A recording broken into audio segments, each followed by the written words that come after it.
Hello student, मैं निहाल sir आप सभी बच्चों का हमारे इस यूट्यूब चैनल रफ्तार मैथ में स्वागत है। तो आज आप सबके लिए लाए हैं क्लास 10th अभ्यास 5.2 का प्रश्न नंबर 12। इसके पिछले वीडियो में स्टूडेंट आप सबको अभ्यास 5.2 का जितने सवाल हैं वो सबको हल करवा के हम आपको वीडियो प्रोवाइड कर चुके हैं। तो प्रश्न नंबर 12वां देखिए किस प्रकार का प्रश्न है और ये इम्पोर्टेंट भी है, थोड़ा सा समझिएगा, उसके बाद ऑटोमेटिक आप लोग लगा लीजिएगा। देखिए क्या चीज क्या कह रहा है, दो समांतर श्रेणियों का सार्वआंतर समान है। सार्वआंतर का क्या मतलब स्टूडेंट? डी। डी का जो मान है, कितने समांतर श्रेणी है? दो समांतर श्रेणी है। सार्वआंतर क्या है? समान है। यदि इसके 100वें पद का अंतर 100 है तो इसके 1000वें पद का अंतर क्या होगा? ये प्रश्न है आप सबका। देखिए दो समांतर श्रेणी है, यहाँ पे हल लिख लीजिएगा। देखिए दो समांतर श्रेणी है तो प्रथम समांतर श्रेणी के लिए यानी एपी मतलब होता है अर्थमेटिक प्रोग्रेशन समांतर श्रेणी 1 के लिए स्टूडेंट प्रथम पद हम लोग लेंगे। प्रथम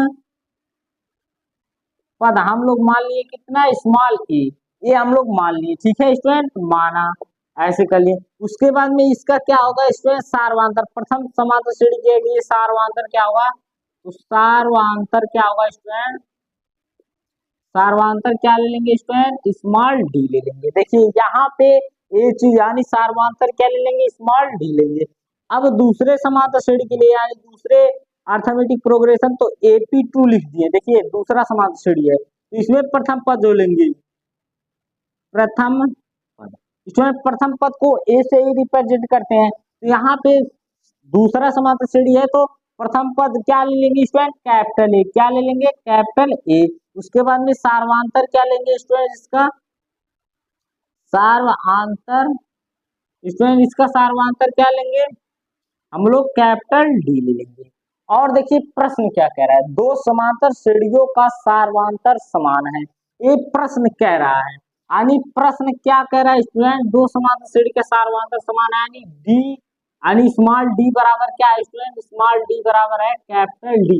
ये प्रश्न आप सबको बोल रहा है, ये चीज दिया है। क्या चीज? ये चीज क्या है स्टूडेंट? दिया है। तो ऐसे लिख सकते हैं दिया है, ठीक है स्टूडेंट। अब देखिए इसके बाद क्या कह रहा है, यदि ये इसके 100वें पद का अंतर 100 है। स्टूडेंट देखिए जो दोनों समांतर श्रेणी है उसके 100वें पद का अंतर, अंतर मतलब क्या होता है इसमें? घटाना। अंतर मतलब क्या होता है इसमें? घटाना। देखिए 100वें पद मतलब क्या स्टूडेंट? पहले के लिए, पहले समांतर के लिए 100वें पद का मतलब क्या हो जाएगा? A100 small A100। उसके बाद में फिर क्या हो जाएगा स्टूडेंट? माइनस कैपिटल A100 बराबर कितना दिया स्टूडेंट? 100 दिया। देखिए 100वें पद का अंतर कितना दिया स्टूडेंट? 100 दिया है। तो 100वें पद मतलब क्या? A100 उसके बाद माइनस A कैपिटल A100, क्योंकि देखिए प्रथम समांतर श्रेणी के लिए यहाँ पे स्मॉल ले लिया है और उसके बाद में दूसरे समांतर श्रेणी के लिए कैपिटल ले लिए, इस प्रकार, इसीलिए इस प्रकार से हम लोग लिख दिए हैं। अब इसमें देखिए यहाँ पे क्या होगा, यहाँ पे ये 100 को आप सब लोग क्या लिख सकते हैं? 100 को लिख सकते हैं A प्लस 99D। इस प्रकार से आप लोग लिख सकते हैं कि नहीं स्टूडेंट? कहोगे सर जी लिख सकते हैं।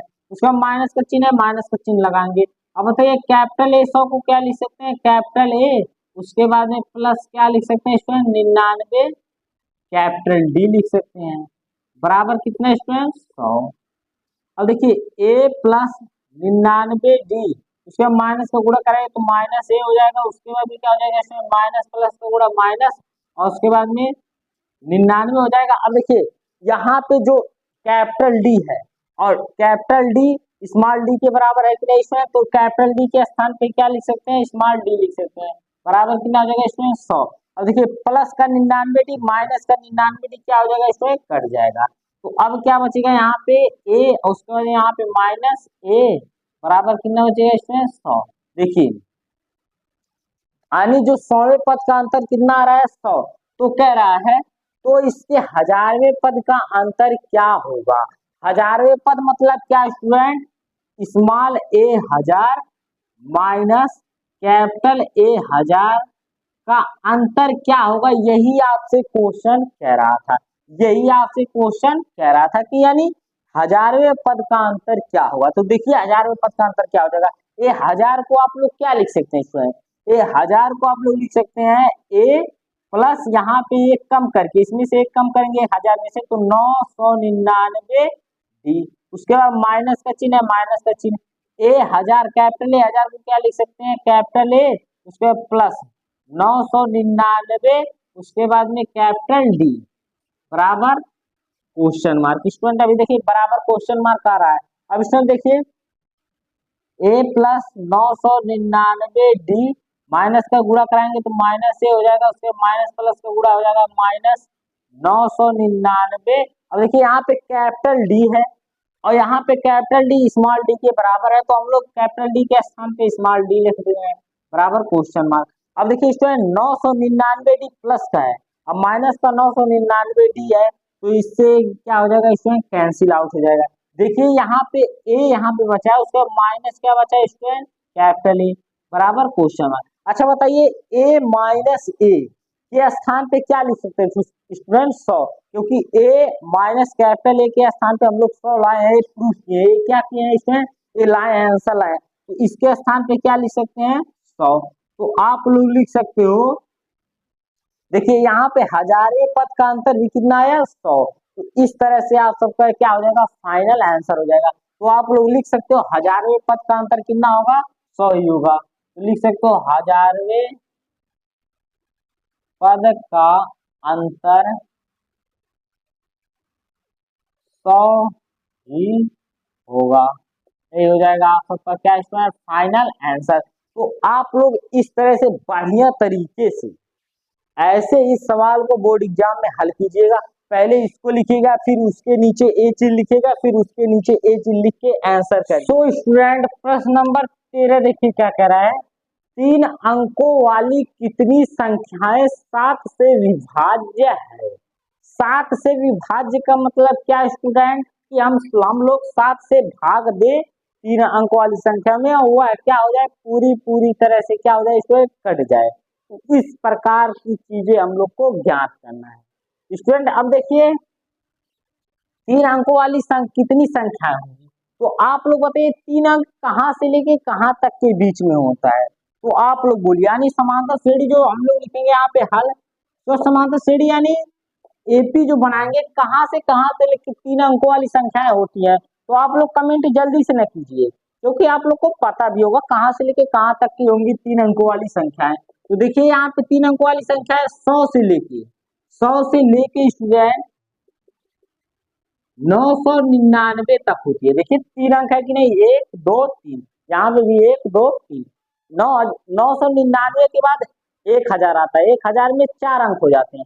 इस यहाँ पे 100 और 999 के बीच में हम लोग कुछ 3 अंक की संख्याएं होंगी, तो 3 अंकों वाली कितनी संख्याएं 7 से विभाजित हो जाएगी, तो 3 अंकों वाली कितनी संख्याएं 7 से विभाजित होगी, तो मतलब यहाँ पे 3 अंकों वाली संख्या में 7 से भाग देंगे, अगर कट जाएगा तो वही संख्याएं हम लोग लिखेंगे। तो इसमें बताइए 100 7 भागा अगर 100 करेंगे, यानी 100 भागा कितना करेंगे इसमें 7, तो ये कटेगा, कभी संभव है नहीं। तो आप लोग देखिए, आप लोग भागा करके देखिएगा, हम डायरेक्ट यहाँ पे लिख रहे हैं एपी, यहाँ पे देखिए 100 नहीं कटेगा, ना तो 101 कटेगा, ना तो 102 कटेगा, ना तो 103 कटेगा, ना तो 104 कटेगा, कटेगा तो 105, 105 7 से कट जाएगा। फिर कटेगा स्टूडेंट 112, फिर कटेगा, अब इसी में साथ साथ जोड़ते रहे, फिर कटेगा स्टूडेंट 119, फिर कटेगा। अब इसी प्रकार से ऐसे dot dot dot dot dot कहोगे सर जी ये तो कर लिए आप लोग, बहुत आसानी से इसको कर लिए, यानी ये 7 से कट जाएगा। देखिए 105 भागा 7 करेंगे, 105 भागा 7, तो 7 करने 7, यहाँ पे 3 बचेगा, ये 5 उतारेंगे 35 हो जाएगा, और 7 बचे कितना हो जाएगा स्टूडेंट 35। इस प्रकार से आप लोग का कट गया, तो यानी कट जाएगा विभाजित हो जाएगा, तो उसको लिखेंगे, क्योंकि 3 अंक वाली कितनी संख्या 7 से विभाजित हो रही है, तो देखिए 105 विभाजित हो रही है, 112 विभाजित हो रही है, 119 विभाजित हो रही है, डॉट डॉट डॉट। अब देखिए यहाँ पे 999 को ऐसे भाग दो, 999 को आप लोग 7 से भाग दीजिए, 7 करने कितना हो जाएगा इसमें 7, यहाँ 9 में किस साथ जाएगा 2, उसके बाद में 9 को उतारेंगे तो 7 चौक कितना हो जाएगा इसमें 28, और एक उसके बाद में कट गया एक, इसके बाद फिर 9 को उतारेंगे, 19 7 गुना कितना हो जाएगा इसमें 14, 9 में कितना 4 जाएगा 5 और एक कट गया। इसमें देखिए शेषफल कितना बच रहा है 5, तो कट रहा है 7 से 999 नहीं कट रहा है, तो जो शेषफल बच रहा है उसी को 999 में से घटा देंगे तो वह संख्या 7 से क्या हो जाएगी स्टूडेंट विभाजित हो जाएगी। इतना बात ध्यान में रखना। अगर इसमें जो शेषफल बच रहा है और जिससे आप लोग इसमें भाग दिए हैं उसमें से अगर घटा देंगे तो समझ जाइएगा कि वह क्या हो जाएगा, फिर वह संख्या उससे क्या हो जाएगा विभाजित हो जाएगा।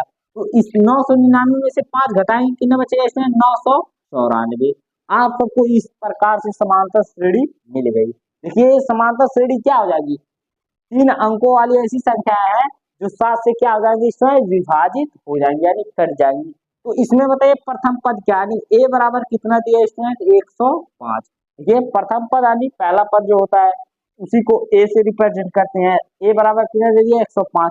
इसमें डी का मान कैसे ज्ञात करेंगे, दूसरे पद में से पहले पद को घटाएंगे, यानी 112 माइनस क्या करेंगे 105, तो डी का मान कितना आ जाएगा 112 में से 5 जाएगा 100, कितना बचेगा इसमें 7 बचेगा। तो डी का मान कितना आया 7, ए का मान कितना आया स्टूडेंट 105। उसके बाद देखिए ऐसे डॉट डॉट डॉट करके लास्ट पद दिया है, लास्ट पद कितना स्टूडेंट 994। लास्ट पद मतलब क्या स्टूडेंट ए एन बराबर कितना दिया स्टूडेंट 994। अब स्टूडेंट देखिए क्या कह रहा है, इतनी संख्याएं मतलब क्या, n बराबर क्या स्टूडेंट क्वेश्चन मार्क, n बराबर क्या स्टूडेंट क्वेश्चन मार्क। आप लोग को n की वैल्यू ज्ञात करना है, a का मान पता है, d का मान पता है, an का मान पता है, तो आप लोग को n की वैल्यू ज्ञात करना है। तो कौन सा सूत्र लगाएंगे आप लोग जल्दी से ना कमेंट कीजिए स्टूडेंट। तो यहाँ पे आप लोग लगाएंगे an बराबर a plus n minus 1 into D, यही सूत्र लगा के अभी आप लोग हल कर लेंगे। तो an का मान कितना है इसमें 994, तो 994 लिखे बराबर a का मान कितना स्टूडेंट 105, तो 105 लिखे, फिर प्लस n की मान नहीं पता n माइनस 1 इंटू डी का मान कितना स्टूडेंट 7 है, तो 7 रख दिए। अब स्टूडेंट देखिए 994 और ये प्लस का 105 है बराबर के इस साइड आएगा तो इसमें माइनस के 105 हो जाएगा बराबर, यहाँ पे इसका गुणा करेंगे तो कितना हो जाएगा इसमें 7n माइनस 7 हो जाएगा, 7 का गुणा n के साथ करेंगे 7n हो जाएगा और 7 का गुणा माइनस 1 के साथ करेंगे तो 7 प्लस हो जाएगा। इसमें एक 994 से 105 घटाइए, देखिए 4 में कितना 5 जाएगा नहीं, तो इससे एक उधार लेगा तो 14 में कितना 5 जाएगा, कितना बचेगा इसमें 9, और यहाँ पे देखिए इसमें कितना बचा है, यहाँ पे आप लोग को बचा है 8, 8 में 0 जाएगा तो कितना 8 ही बचेगा। उसके बाद यहाँ पे कितना बचा है 9, 9 में गिर गया कितना स्टूडेंट 8, तो 889 बचा है बराबर। इधर देखिए ये माइनस का 7 बराबर के इस साइड आएगा तो क्या हो जाएगा इससे प्लस का 7 हो जाएगा बराबर, इधर कितना बचा है 7 n बस बचा है। आप सबको इतनी बात अच्छी तरह से समझ में आ रही होगी। अब इसमें देखिए इसको जोड़ेंगे जब तो 9 7 कितना होगा इसमें 16 के 6 हासिल एक, 8 और एक हासिल हो कितना हो जाएगा 9, यहाँ पे 8, तो 896 बराबर कितना हो जाएगा इसमें 7 n हो जाएगा। अब देखिए 7 n के साथ क्या इसमें गुणे में है, 7 को बराबर के इस साइड जब भेजेंगे तो क्या हो जाएगा भाग में हो जाएगा, तो n बराबर आप लोग क्या लिख सकते हैं 896 भागा क्या स्टूडेंट 7। अब इसको काटिए 7 करने 7, देखिए 7 करने 7, यहाँ से एक बचेगा यहाँ हो जाएगा 19, तो 7 गुना 14, यहाँ 14 यहाँ 5 कितना हो जाएगा 56, उसके बाद में 7 बटे कितना हो जाएगा 56, तो n बराबर कितना है स्टूडेंट, यहाँ पे n बराबर आप सकता है n बराबर कितना है 128। आप लोग भागा दे के चेक कर लीजिएगा, 896 में भागा देंगे 7 का तो 128 आएगा, यही आ जाएगा स्टूडेंट आप सबका फाइनल आंसर। यानी 3 अंकों वाली कितनी संख्या है मतलब 128 संख्याएं होंगी जो 7 से कट जाएगा। तो स्टूडेंट प्रश्न नंबर 14 में देखिए 10 और 250 के बीच में 4 के कितने गुणज है। स्टूडेंट देखिए 10 और 250 के बीच में, तो यहाँ पे हल लिखिएगा जो समांतर श्रेणी यानी एपी जो दिया है इसमें 10 और 250 के बीच में, 250 के बीच में, इन्हीं के बीच में 4 के कितने गुणज है, मतलब 4 के गुणज का मतलब समझ लीजिए 4 का गुणज मतलब 4 का पहाड़ा स्टूडेंट। तो 4 का पहाड़ा देखिए 4 करने 4, 4 गुना है 8, अभी 8 10 से कम है, 4 तिहाई 12, तो 4 तिहाई कितना हो जाएगा स्टूडेंट 12, तो एपी जो बनेगा, देखिए एपी बनेगा 10 से बेसी है, 12 10 से बेसी और 4 का क्या है स्टूडेंट गुणज है, तो 4 तिहाई 12, 3 बार गुणा किए है ना, उसके बाद में स्टूडेंट 4 चौक को 16, उसके बाद 4 पचे 20, ऐसे ही डॉट डॉट डॉट डॉट, यहाँ पे कितना गुणज होगा, यानी 250 है तो 4 का यहाँ पे क्या गुणज लिखेंगे, यानी ये कट जाए, 4 का गुणज मतलब भाग देने पे कट जाए, देखिए 20 में भागा देंगे तो 4 पचे 20, 5 बार तो में कट जा रहा है, तो हम लोग 250 में भागा देंगे, अगर 250 होगा तो 4 से कट जाएगा, देखिए इसमें 250 भागा कितना कर देंगे 4, तो 4 बटे कितना 4 छक स्टूडेंट 24, यहाँ पे 5 में 4 जाएगा 1 और ये 2 में की 2 गया कट गया, ये 0 को उतारेंगे, 4 गुना कितना हो जाएगा स्टूडेंट 8, तो 10 में की 8 जाएगा कितना बचेगा 2, देखिए स्टूडेंट 2 से स्थल बच रहा है, और 4 का गुणज बताइए है, जब 2 से स्थल बचा है तो 250 4 का गुणज है, तो अभी सर जी नहीं है, तो 250 में से अगर 2 घटा देंगे, 250 में से 2 घटा देंगे तो 4 का गुणज बन जाएगा, स्टूडेंट 250 में से 2 घटाएंगे कितना बचेगा 248, तो ये आप सबका क्या हो जाएगा समांतर श्रेणी यानी अर्थमेटिक प्रोग्रेशन हो जाएगा। अब इसमें स्टूडेंट बताइए प्रथम पद के क्या लिख सकते हैं ए बराबर कितना स्टूडेंट 12, सेम 13वें घट क्वेश्चन एकदम है स्टूडेंट, डी का मान कैसे ज्ञात करेंगे, दूसरे पद में से पहले पद को घटाएंगे, यानी 16 माइनस कितना कर देंगे 12 बराबर कितना स्टूडेंट 16 में की 12 जाएगा कितना बचेगा स्टूडेंट 4, तो डी का मान कितना आ गया स्टूडेंट 4 आ गया, तो आप सबको इतनी बात अच्छी तरह से समझ में आ रही होगी। और स्टूडेंट देखिए यहाँ पे डॉट डॉट, देखिए यहाँ पे 12 16 20 डॉट डॉट डॉट 248, 248 मतलब वो लास्ट पद है कि नहीं, तो कहोगे सर जी लास्ट पद है, तो एन बराबर कितना दिया है 248, तो ज्ञात क्या करना है स्टूडेंट एन की वैल्यू ज्ञात करना है, तो एन बराबर क्वेश्चन मार्क, तो आप लोग अच्छी तरह से एन की वैल्यू आप लोग ज्ञात कर सकते हैं, देखिए कौन सा सूत्र लगाएंगे आप लोग, सेम 13वें जैसा क्वेश्चन एकदम सेम है, इसमें ए एन बराबर सूत्र लगाएंगे a plus n minus 1 into d, इस प्रकार का सूत्र आप लोग अच्छी तरह से लगा देंगे, और सूत्र को भी आप लोग बढ़िया तरीके से याद कर लीजिए स्टूडेंट। अब देखिए यहाँ पे ए एन का मान कितना है 248, तो 248 लिखेंगे बराबर ए का मान कितना दिया स्टूडेंट 12, तो 12 लिखिए plus n minus 1 into d का मान कितना दिया स्टूडेंट 4, तो 4 लिखेंगे स्टूडेंट। अब देखिए यहाँ पे 248 ए प्लस का 12 है, बराबर के इस साइड आएगा तो क्या हो जाएगा स्टूडेंट माइनस का 12 हो जाएगा, बराबर इधर क्या बचा स्टूडेंट, यहाँ पे देखिए एन माइनस 1 इंटू 4 बता 4 का गुणा करवा लीजिए, 4 का गुणा एन के साथ होगा कितना हो जाएगा 4 एन हो जाएगा, फिर 4 का गुणा माइनस एन के साथ होगा तो माइनस 4 हो जाएगा, तो आप सबको इतनी बात अच्छी तरह से समझ में आ रही है। अब इसे देखिए 248 में से 12 जाएगा कितना बचेगा, 8 में की 2 जाएगा कितना बचेगा इसमें 6, 4 में की 1 जाएगा कितना 3, और यहाँ पे 236 बराबर कितना स्टूडेंट, अब यहाँ पे स्टूडेंट बताइए माइनस का 4 है, बराबर के इस साइड आएगा क्या हो जाएगा प्लस का 4 हो जाएगा, बराबर यहाँ क्या बचा इसमें 4 एन, यही आप लोग को बचा है। अब इसमें देखिए 236 में 4 को जोड़ेंगे कितना हो जाएगा 240, बराबर कितना हो जाएगा इसमें 4 एन हो जाएगा।